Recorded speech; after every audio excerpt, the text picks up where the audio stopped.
Good morning, student. Today we are study chapter number 5, Kingdoms, King and an Early Republic. इस chapter का ये मेरा lecture number 2 है. Lecture number 1 में हमने पढ़ा था how some man become ruler, कि राजा, कुछ लोगों में से राजा किस तरह से बनना सेटल डाउन हुए. एंड इसके अलावा हमने ये सारा हमने पहले पढ़ा था, वर्णास के बारे में पढ़ा था कि किस तरह से 4 वर्ण में डिवाइड किया गया था सभी लोगों को. एंड इसके अलावा हमने जनपद के बारे में पढ़ा था इससे पहले वाले लेक्चर में. Today our topic is Mahajanapadas. अब हमने जनपदास पढ़ा था कि जनपद किस तरह से बनने लगे थे. अब क्या हुआ, about 2500 years ago some janapadas become more important than others. Means janapada में से कुछ जनपद क्या होने लगी, ज़्यादा इम्पोर्टेंट होने लगी. They were known as the mahajanapadas. और वो किस रूप में जाने लगी, महाजनपदास के रूप में जाने लगी. आपको इसमें मैप दिखाई दे रहा है, इसमें कुछ जनपदास को, महाजनपदास को दिखाया गया है. अब ये क्या हुई, जो महाजनपद जो बनी वो क्या होती थी, कैपिटल होती थी उस पर्टिकुलर जगह की. उसको कैपिटल के रूप में हम जा सकते हैं. अब जब कैपिटल बनने लगी तो क्या हुआ, अब फोर्ट को, मतलब अब पहले, इससे पहले फोर्ट्स नहीं बनते थे. देन फोर्ट्स बनने लगे, महल बनने लगे, राजा महल में रहने लगे. और जो महाजनपद होती थी वहाँ पर किले के आसपास जितना भी जो शहर होता था उसके आसपास एक बाउंड्री बना ली जाती थी. मीन्स उसको जितना भी एरिया होता था महाजनपद का, उसको एक वॉल से कवर कर दिया जाता था, उस वॉल को बनाया जाता था. जैसे कि आपको ये वॉल दिखाई दे रही है इस पिक्चर में, इस तरह से जो पूरा सिटी होती थी महाजनपद की, उसे इस वॉल के द्वारा कवर किया जाता था. अब ये वॉल क्या करती थी, एक तो प्रोटेक्शन का काम करती थी, है ना. फर्स्ट तो प्रोटेक्शन का काम करती थी. किससे प्रोटेक्शन, कि अगर कोई शत्रु उन पर अटैक कर देता है तो डायरेक्ट नहीं आ सकता था, वॉल थी उनको प्रोटेक्ट करने के लिए. सेकंड क्या था, राजा अपना पावर शो करना चाहता था. इस वॉल के जरिए क्या करते थे, राजा पावर शो करते थे कि वो कितने पावरफुल है. जो जितना पावरफुल रहता था उतनी ही अच्छी वॉल बनाता था, उतनी ही लंबी चौड़ी उनकी वॉल रहती थी. थर्ड क्या रहता था, राजा का कंट्रोल रहता था. अगर राजा ने एक वॉल के अंदर अपनी पूरी सिटी को कंट्रोल करने के लिए, जितने भी आदमी हैं जो वहाँ के लोग हैं, तो उन्हें कंट्रोल करना ईजी हो जाता था. तो इस कारण से धीरे धीरे क्या होने लगी, जनपदास में से एक मेन जनपद महाजनपदास का रूप लेने लगी. और उन्हें किससे कवर किया जाने लगा, वॉल से किया जाने लगा. देन अब इतनी, ये देखिए ड्राइंग पिक्चर आप, कि इस तरह की वॉल हमें फाउंड हुई है पहले की, ठीक है. देन इस तरह की अगर वॉल फाउंड हुई है तो उसे बनाने में बहुत ज़्यादा रिसोर्सेज भी लगते थे. मीन्स बहुत सारे लोग, मतलब आदमी औरतों को किस लिए यूज़ में लिया जाता था, कि वो इस वॉल को बिल्ड करें, उस वॉल को बनाएं. क्लियर.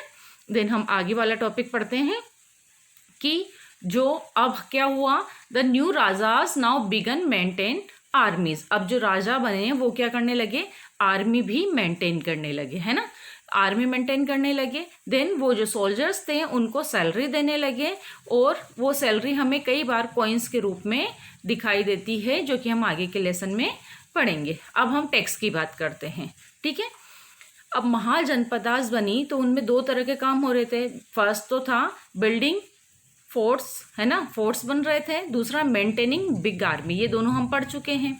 तो जब ये हो रहे थे तो इनके लिए क्या हो रहा था, रिसोर्सेज भी चाहिए था, है ना.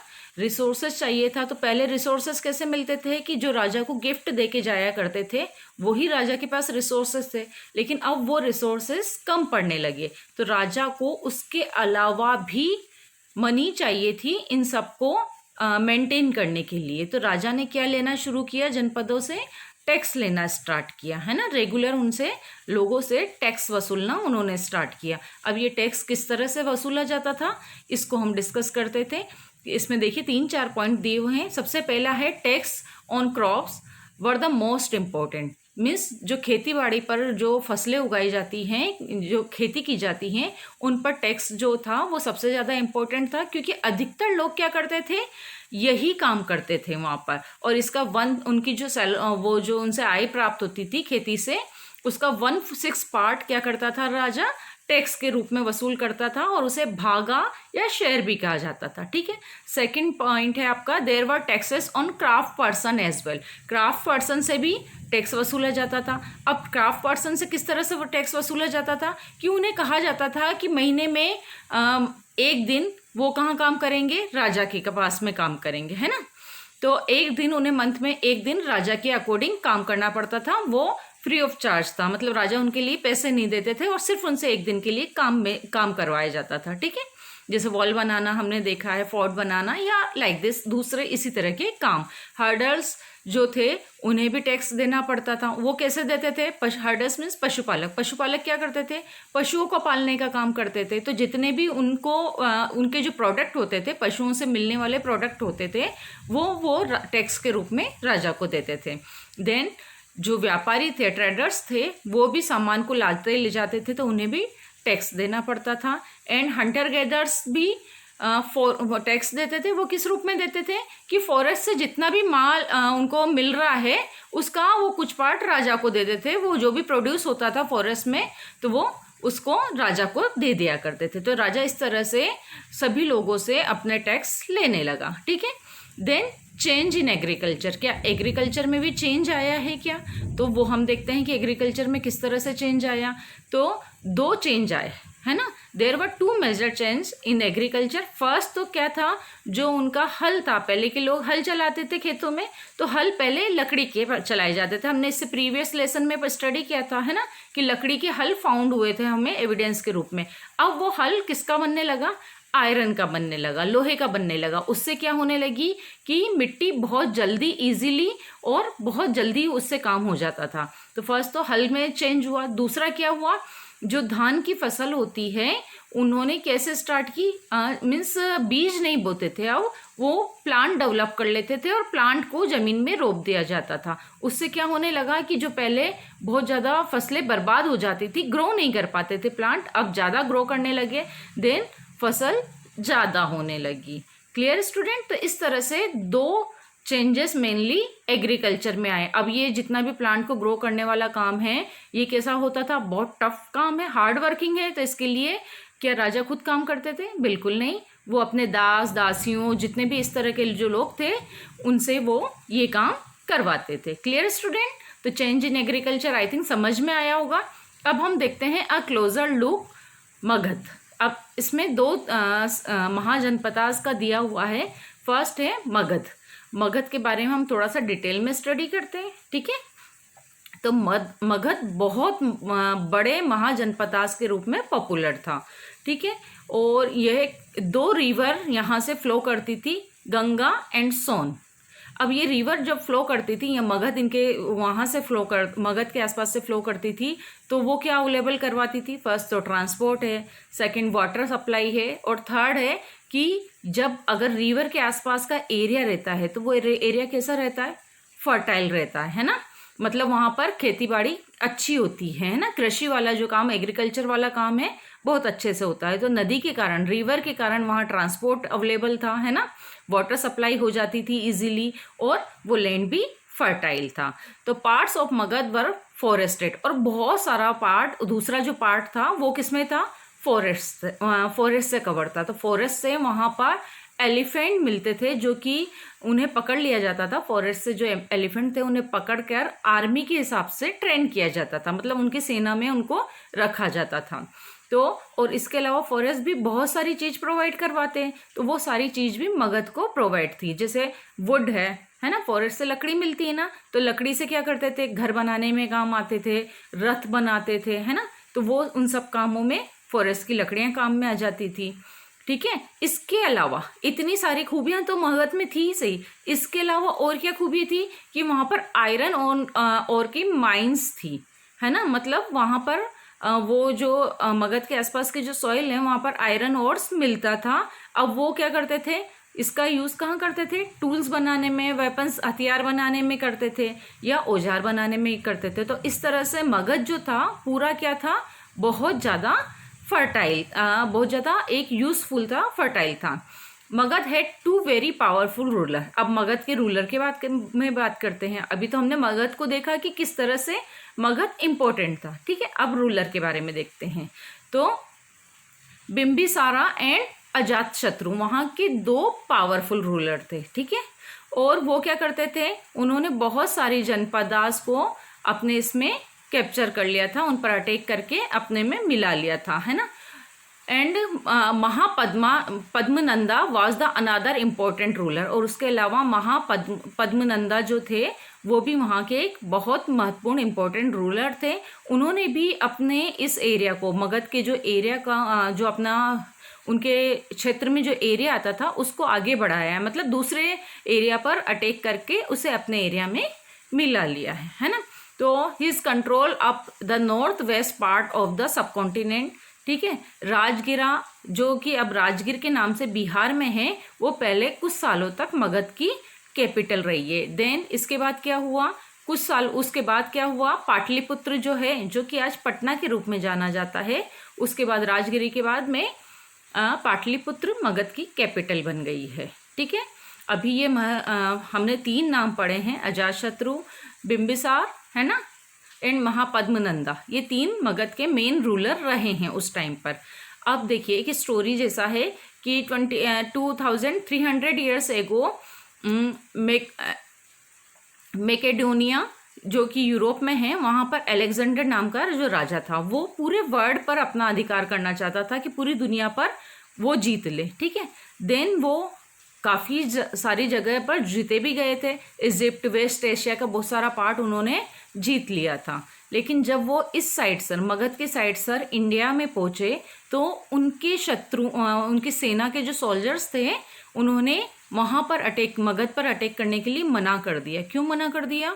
क्योंकि वो डरे हुए थे कि उन्होंने सुन रखा था कि यहाँ पर जो मगध के जो राजा हैं वो बहुत बड़ी आर्मी रखते हैं, उनके पास फुट सोल्जर्स है ना, रथ, घोड़े, हाथी सभी बहुत हैं, और उनसे वो जीत नहीं पाएंगे। मीन्स मगध का इतना नाम था पूरे वर्ल्ड में। Clear student? देन हम आगे थोड़ा सा डिस्क्राइब करते हैं ना। तो अब हमने मगध के बारे में पढ़ा है, अब हम विज्जी के बारे में पढ़ेंगे, ठीक है। अब मगध के ही पास में एक और राज्य था, विज्जी, है ना। ये भी उतना ही पॉपुलर था, लेकिन ये किस लिए पॉपुलर था? गणास और संघास के लिए। मतलब इसकी जो गवर्नमेंट थी वो गणास और संघास में बटी हुई थी। गणास और संघास थोड़ा अजीब सा नाम लग रहा है ना, बताती हूँ इसके बारे में। तो जो गणास और संघास जो थे, यहाँ पर एक राजा नहीं हुआ करता था। यहाँ पर हर गण, मतलब जो पूरी एरिया था वो गण और संघास में बटा हुआ था, और हर गण और संघास का एक एक राजा होता था। जो हेड होता था उसको वो राजा के नाम पर ही, राजा के रूप में ही जानते थे। कई सालों तक इसी तरह वहाँ चलता रहा, और जो राजा थे, इतने सारे अब वहाँ के राजा हो गए, तो वो क्या करते थे, सभी मिलकर एक ही रिचुअल फॉलो करते थे। मीन्स उनको कोई यज्ञ करना है तो सारे इकट्ठे होंगे और यज्ञ करेंगे।